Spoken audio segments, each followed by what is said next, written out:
Caylee is set to be released from jail on Sunday after being found not guilty of murder in her criminal trial. And you remember a lot of people were feeling a lot of different feelings when she was found not guilty, when that verdict came down last Tuesday. And Jada Collins is joining us this morning. And Jada, you know, I think one of the things that has been so disturbing to people is how they feel. And I think a lot of people weren't prepared for how they were going to feel after hearing that not guilty verdict. Absolutely, and a lot of people really felt a tremendous amount of grief and didn't realize that that is actually what was happening.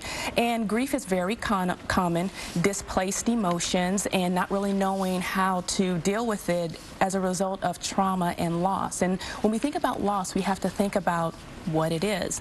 A lot of people associate loss with death and bereavement, but you can also feel loss when you lose your job, a relationship, a marriage. Sometimes financial stability causes loss, and we don't know how to understand or place those very unusual emotions. What do we do? What are some of the signs that we should be looking for to know that, you know what, I might be feeling things that I haven't felt before and not even realize that that's what you're dealing with? Yeah, well, here again, with the verdict of not guilty with Caylee, all of us wanted justice for Caylee, and whether or not we believe that Casey is innocent or not is not the issue. The issue is Caylee needed justice. So how do we place the emotion of feeling angry? Because that's one of the emotions that comes forth first, because we feel there's an injustice.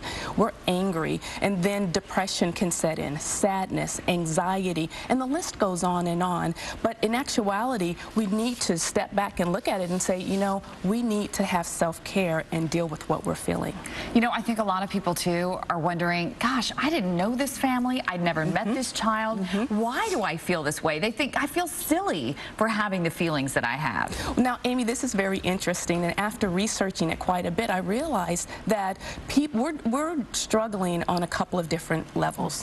One, personal, because we can identify, our brain goes back and we say, as grandparents, hey, that could have been my granddaughter, or as mothers and fathers, we say, that could have been my daughter. Right. And we connect and we relate to this moment, and then all of a sudden the emotions start to stir up. But secondly, we're also, as a community, as a nation, we grieve the loss of Caylee. So of course we say, what if? What if that had happened to us? How would I feel? And immediately the emotions connect, and we're in a place where we really don't know how to handle it. So what can we do? What should we do? I honestly believe that counseling will help if necessary. Having a great support system is really important. And we also have EMD, which helps with grief and trauma. And it's really important to really get some help and some therapy, especially if you're beginning to feel really, really depressed and anxious about what's going on, because this case can also trigger prior incidents of trauma and loss. Which is hard to believe, but it's absolutely, it happens. It happens. And you know, I saw an interview where a lady, she stood there and she was fighting back tears, and she couldn't understand why she was so emotional.